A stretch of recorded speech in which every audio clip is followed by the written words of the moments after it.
My prince with a plot twist. Oh yes, puppos.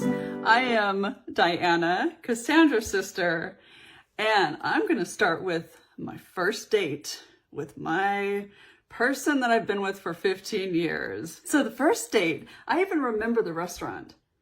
I was sitting next to someone and waiting for him.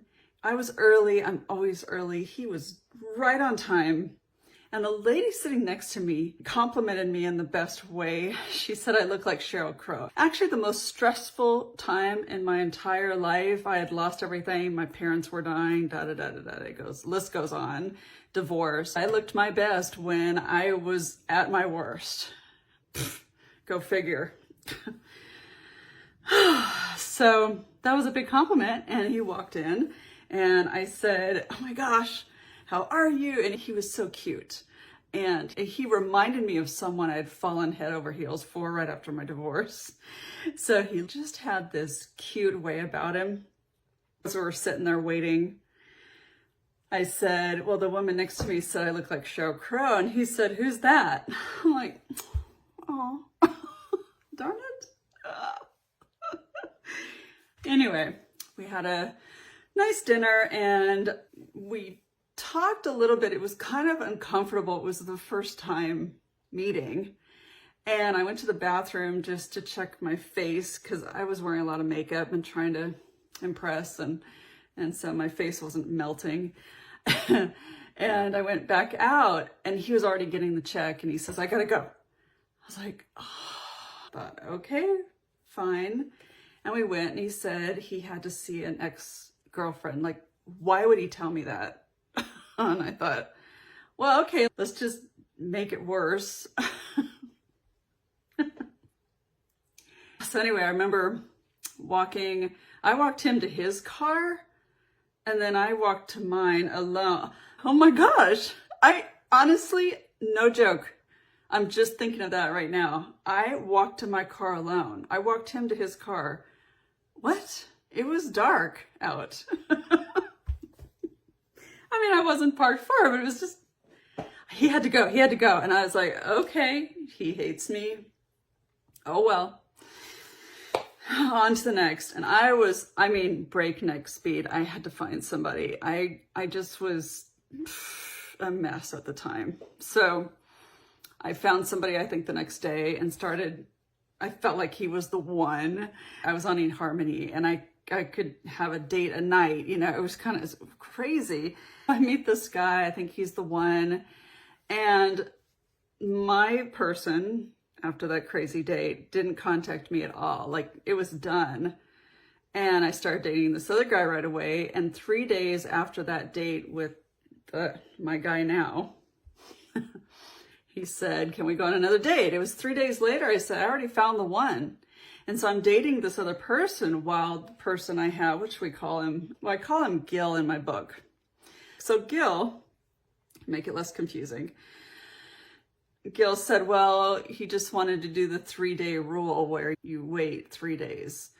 And I was like, okay, well, shoot. So I already found this guy, but I was head over heels for this new guy. I was like, really trying to find somebody. It's crazy. I look back on it now, like, who was that person? Ugh, me. Who was I? So I'm dating him, and meanwhile, Gil is texting me every day, and we're talking, and we're just becoming friends. And it's kind of nice. And I remember his texting, his words were really big words, long words that I had to look up in the dictionary what the heck they meant. And I try to be smart. Of course, I still liked Gil. I really liked that first date. I was so attracted to him. But I was trying to make it with this guy, and then it was kind of going south. And I remember I just thought, I'm going to just move far away. My whole world was falling apart, and I had family in this other state. I was just going to go. So I text Gil and said, let's go out one last time before I leave. And it's kind of funny. I get to the same restaurant we went to, and I said, yeah, I just wanted to see you before I leave. And it's like, we had this whole nice dinner and chatting, and I had told him I was leaving. And then right towards the end, he asked me if I wanted to go to his place. And I just thought, why not? And I told him on the way to his place that, it would be the last time I'd see him. He said, what? He completely forgot that I told him this was the last time. Like, that was kind of interesting. And so we had a nice night, and I didn't want to leave after that. I just really liked him. Here we are 15 years later, after writing 2 books on how crazy it all is. I just think if I would have just moved, if I wouldn't have had that last date, you know, you think of all those woulda, shoulda, couldas. But the thing is, a lot of Cassandra sisters will say that they ruined their life. And I could easily, hands down, say that he ruined my life. I never adopted a child like I really wanted to. I wanted a child so bad. Why didn't I just find somebody that wanted a child? At that age, most men were done having children. So it was hard anyway in my 40s. So I just couldn't leave him when I met him. I couldn't, even though, okay, he didn't want children and he didn't really have family, which I wanted family so bad. There was something about him that just blew me away. He was my knight in shining armor. I mean, everything. And there were so many red flags that I just didn't see because there was something about him. It was that playfulness, that brutal honesty, that something that I just could relax in the chaos of him, because my life had been so chaotic, taking care of my parents and my family being so weird, and my whole life was chaotic. I was so comfortable with him because he was chaotic and so much like my family. Well, duh. That's what happens. We are attracted to what our norm is and what we feel comfortable, as dysfunctional as it could be. We are comfortable in that. Dang it. And for me, it was family stuff, taking care of my parents. I honestly feel I had a pretty good upbringing. I was very lucky. My parents were so loving. They were older. Outside of my family dysfunction, it was kind of nuts. My mom got married later in life and learned some things, and I felt that was beneficial for me. But there was that other aspect. I was an only child, and she kind of made me a little bit fearful of this life. So there was a comfort with Gil because he was successful. I really wanted someone that had a good job and was stable because my life was so chaotic. So he had that. So he not only had the chaos that I was used to, he had stability too. That makes sense? Financial stability. He was my knight in shining armor. So everything was okay. So the plot twist, moving in with him. And I mean, it took years to finally get to move in with him. He did not want me to move in with him. When I finally did, everything just, the knight in shining armor, his armor was rusted, his horse had died, and he was not who I thought I fell in love with. So then, because there was so much leading up to finally moving in with him, I was there. I had invested so much of myself with this person.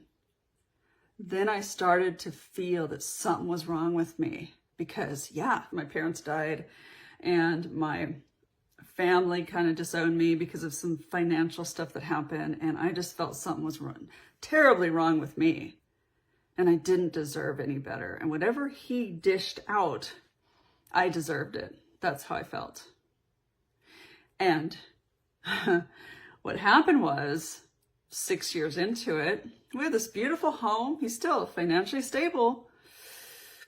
Just cover it all up with money. He took off to Nepal without me after I had planned a trip to an Asian country, wanting to go. If you've heard my other videos, I stayed in a Buddhist monastery for 3 months. I was going to become a Buddhist nun after my mom died because I was just so alone in this world.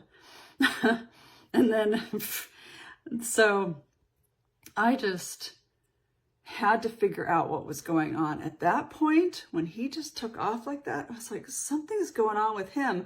I mean, duh. Why couldn't I figure it out? But many of us don't. I've heard it. Thank goodness. The validation, I've heard it so many times that we just don't figure it out. We've invested so much. There's just something that happens in the beginning where we get so sucked in. It's almost, it's mind blown. So I found out, I looked for, I don't know, personality disorders. I looked up so many things, and autism fit. And I called a therapist who worked with children. She didn't really work with adults that much as she did with children, but she worked with a whole array of autistic people and relationships. And I had him go with me because I was going to leave him otherwise. And she diagnosed him within a few sessions, honestly.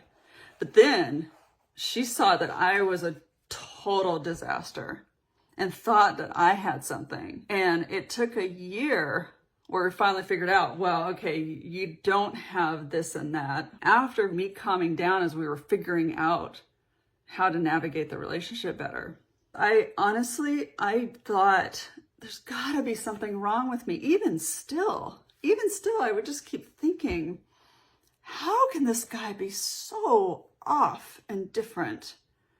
I realize now it's a lot of the autism and the comorbid stuff we learn more and more about with the narcissistic traits. And being diagnosed late in life, he was never given the tools to understand his autism.